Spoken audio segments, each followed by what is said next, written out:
Originally releasing back in 1992, Mortal Kombat has had an interesting timeline to say the least, from zombie Liu Kang, Sub-Zero becoming a cyborg ninja, and many special characters including the Predator, Leatherface, and even the Joker. We got a soft reboot in 2011's Mortal Kombat, but general fans know it as Mortal Kombat 9, and it was not only my first reintroduction into the series, but it gave us a Mortal Kombat game with an overall story that had cutscenes between fights that we would then see further into different entries of the series, with other titles like, say, Injustice and other Mortal Kombat games. However, 12 years later and 2 more entries into the franchise with Mortal Kombat 10 and 11, the developers NetherRealm Studios decided to do a complete reboot of, well, everything. Something that maybe Marvel should consider. Surprised to see me? Look at the size of that boy's head. Shh. I'm not kidding, it's like an orange on a toothpick. And now we have Mortal Kombat 1. Now we have a timeline created by Liu Kang where some characters have new origins, motivations, and some are completely different. Raiden is no longer the protector of Earthrealm, he's a young kid who has lightning powers. The ruler of Outworld is now Sindel, and Shao Kahn is General Shao, leader of the Outworld army. There is a peace between Earthrealm and Outworld, and while there's still a Mortal Kombat tournament that exists, it is more peaceful, but people still get the shit kicked out of them. How characters like Baraka, he isn't a Tarkatan. He is inflicted with a disease called Tarkat that makes him look like, well, Baraka. Or Reptile, who's a slave to Shang Tsung but also has a personality too, but he looks a little bit like a California surfer bro dressed as a ninja. But the point is, characters have full-on backstories where previously they just weren't fleshed out. But one of the coolest changes, at least I found was kind of cool, was that Liu Kang is now the god of fire and protector of Earthrealm. I think that's kind of wicked. You take special care of him. He's a special boy. Now, as the game has been out for a while, I've been playing it on my Xbox in my living room for when I want to get a quick fight or two done while the slow cooker's on or while Mrs Dudi gets ready to go out somewhere. I've been thoroughly enjoying myself, and while also being a bit disappointed at the same time. The combat is great, but there is a load of crap surrounding and within the game that at least didn't work for me. So I thought, why the hell not provide my take on what doesn't work with Mortal Kombat 1, or more so, what didn't work for me. And hell, Mortal Kombat 1 might be your personal favourite entry in this 30+ year old series, and there is nothing wrong with that. But sequels, in my opinion, need to improve from the previous entry, so a sequel should be the reason that you move on to the new entry or release in the series. And Mortal Kombat 1, while a good fighting game, does have some things missed. So I thought I'd list my top 5 things that Mortal Kombat 1 gets wrong. Heads up, for those who care, there will be some story spoilers here too, just as an FYI. Hey, come on, I haven't seen it yet. It doesn't have anything to do with the plot. Still, I like to go in fresh.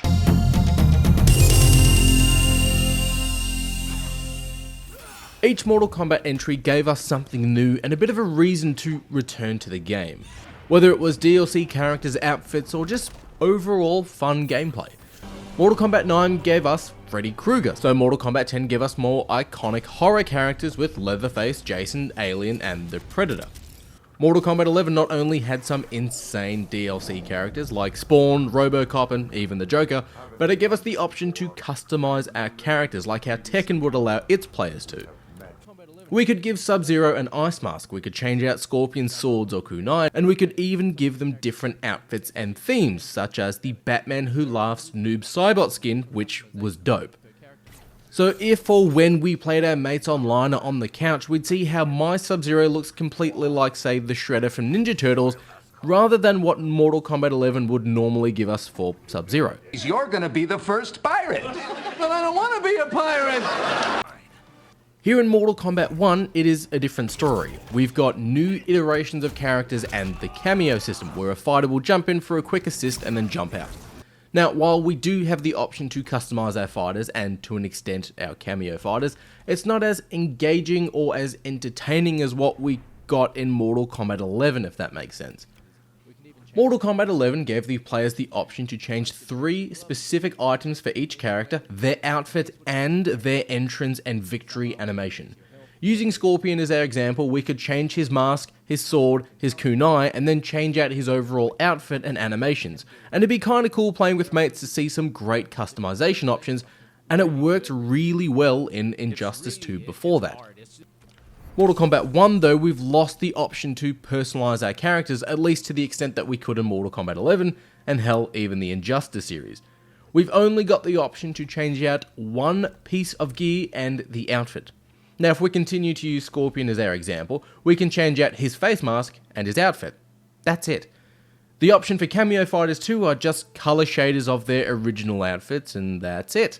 So while there is some form of customization here, the options that we had in Mortal Kombat 11 were night and day different to what Mortal Kombat 1 gives us.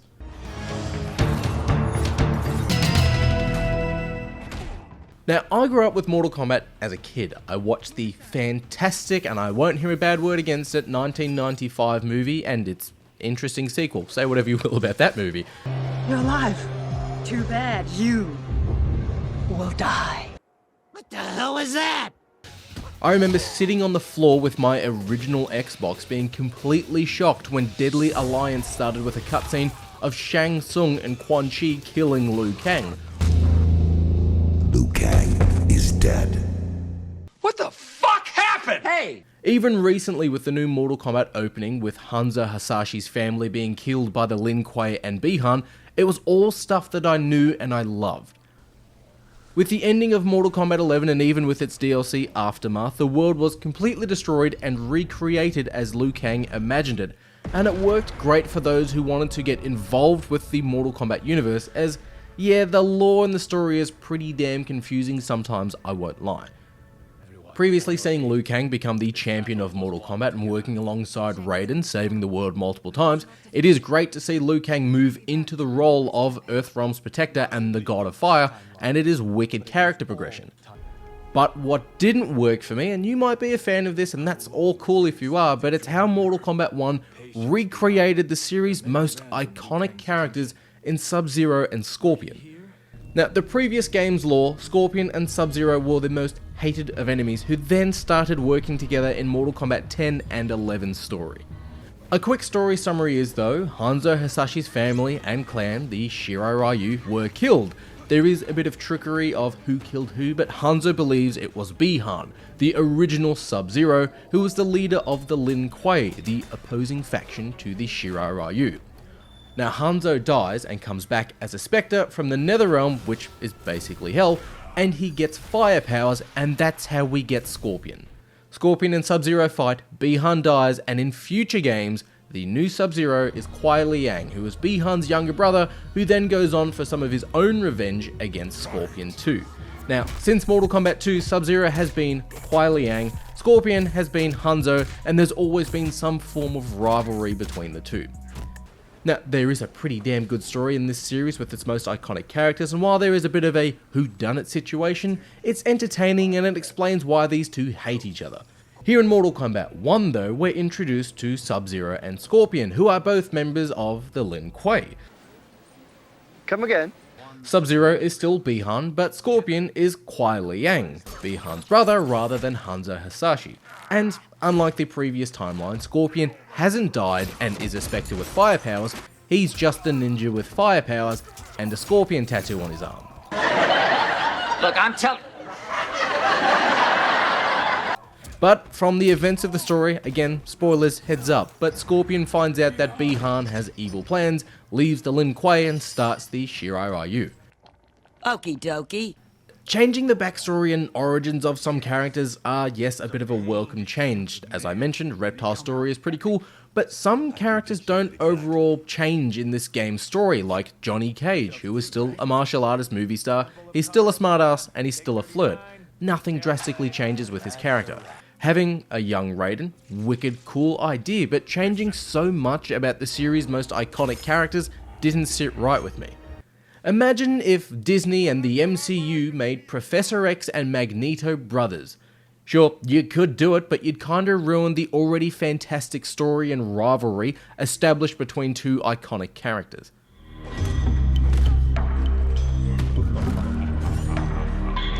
Now, looping back just a little bit to customization, but Mortal Kombat has elements of Fortnite, Overwatch 2, and even games like Fall Guys with a Battle Pass-like system for characters, two separate forms of currency, and two ways of getting outfits.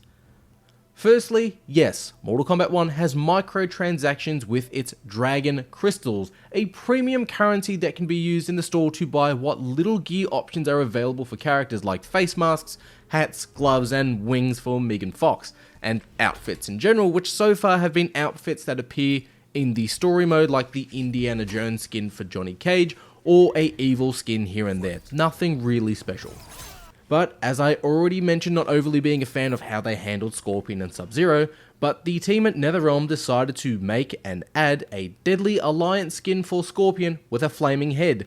A skin to pull on the member berries of fans, at least that's how I found it, as a bit of a, hey, don't like how we did Scorpion? Well, why don't you buy this original Scorpion outfit for extra money?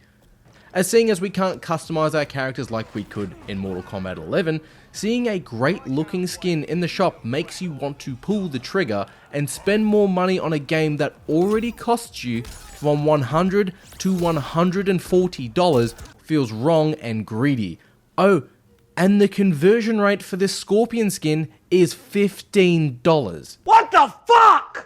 Now the game does have an in-game currency that can be used in the seasonal shop that's linked to the Invasions game mode, and you earn this currency by doing fights in the Invasions game mode, and those fights generally give you the option to buy outfits and gear for some of your fighters. Thankfully, this store has gear and outfits for every character on the roster rather than a rotating shop, but with the outfits that they're based around, say, a particular theme. Now, when the game launched, and it's still available as of recording right now, it was a fire-based theme outfit store, and even the outfits that would work for fire-based characters like Scorpion didn't really work, at least in my opinion. Now, there's also a third currency known as coins, which are just earned from just playing the game and doing the story mode, general stuff like that. But by donating or sacrificing or giving 1,000 coins to the Shrine Dragon, you'll get a random reward, which can be an outfit, a piece of gear, or artwork to view in the gallery. Everybody kick in $5. There, wasn't that interesting? Well, yeah, sure, if we'd not had something like this before in other Mortal Kombat entries, I wouldn't see this as an overall problem, but we previously had the Crypt, a puzzle-like game where we could spend coins that we earned from playing the game to unlock new paths in the puzzle, or to unlock new things like outfits. The Crypt was entertaining, and it made me want to keep going back and playing the game so I could keep going into the Crypt, where here, the Shrine, I generally forget about it. Now, for whatever reason, each fighter and cameo fighter in the game has character levels and what is essentially a little battle pass. Thankfully, you don't need to purchase any of these battle passes. You simply just need to use the character, you'll get experience, you'll level them up in this like battle pass style system, and that will give you something. It can be a new face mask for a ninja, an outfit, a customization option for a character profile, but there are 35 levels for each fighter in this battle pass, and the battle pass is also the only way to unlock fatalities, brutalities, and taunts. Now, with premium currency, battle pass-like systems, and the Shrine to try and draw players to return to the game to get some free cosmetics here and there, it all feels like a mechanic for a freemium game. If Mortal Kombat 1 was, say, $30, and then from there you unlock 4 characters, and it had these mechanics, sure, it's a cheaper game with the option to purchase additional items. But Mortal Kombat 1 is a full-price game, and these mechanics also just don't belong in a fighting game. Premium currency, battle passes, and outfits to buy in games like, say, Halo, Overwatch, and to some extent too, even Rainbow Six Siege, barely belong in there as it is, so having it in a fighting game doesn't really work, at least for me.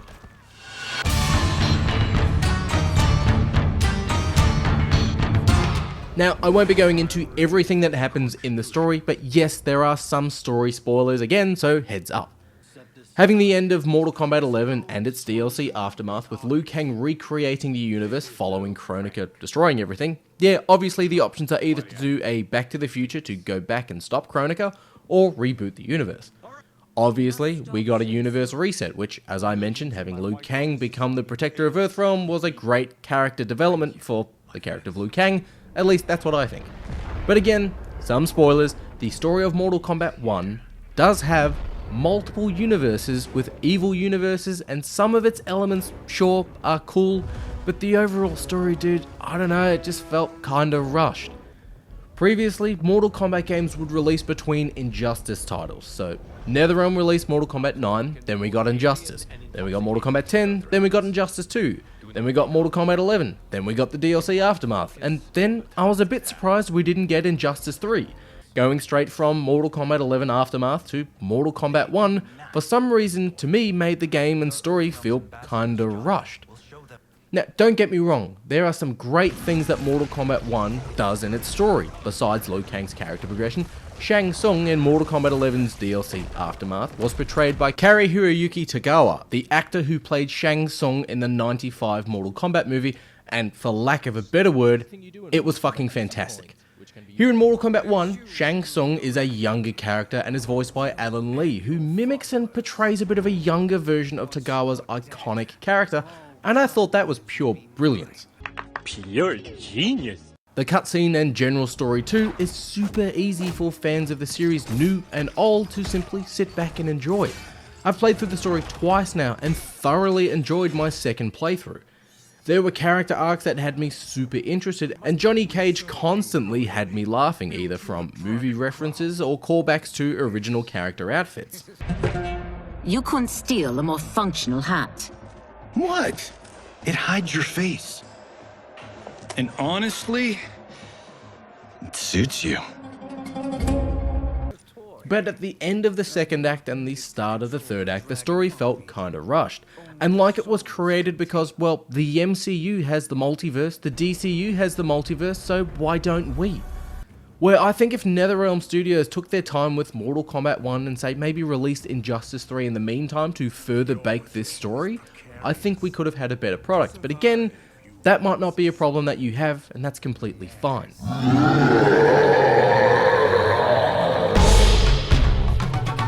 Finally, if you've been on social media at all when Mortal Kombat 1 released, you've no doubt seen how awful and cringy the character of Nitara is, voiced and portrayed by Megan Fox. What paints even more of a picture is her introduction in the story during our playthrough with Ashra, who is voiced by the fantastic Susan Eisenberg, famously known as playing Wonder Woman alongside the GOAT Kevin Conroy. That blade's enchanted. It was forged to destroy evil. It's slain many of your vampire kind. We can't help what we are. That we feed on blood doesn't make us evil. You sure about that? You sure about that's not why? Now, I know I'm a nerd when it comes to these things, and yeah, I found a problem with this, but as I mentioned, I generally played Mortal Kombat 1 downstairs in my living room, and Mrs Dudi saw Nitara's character introduction, and she actually laughed. Now, we've got some fantastic voice actors already out there, and some aspiring talent wanting to get into the field of voice acting. So why is there a need to get famous people to voice act in a popular franchise? It doesn't help too that Mortal Kombat 1 also has some great voice actors. Geras is voiced by the one and only Phil Lamar. We've got Matthew Yang King as Liu Kang, Andrew Bowen as Johnny Cage, Kelly Hu as Li Mei, and we've got Steve Bloom. Again, fantastic voice actors. Now, that's not to say Megan Fox is a bad actor. No, Jennifer's Body is a hilarious movie and she's great in it. But voice acting requires a different set of skills, and placing her in the same scene as Susan Eisenberg makes Megan Fox's voice acting stand out, and not in a good way.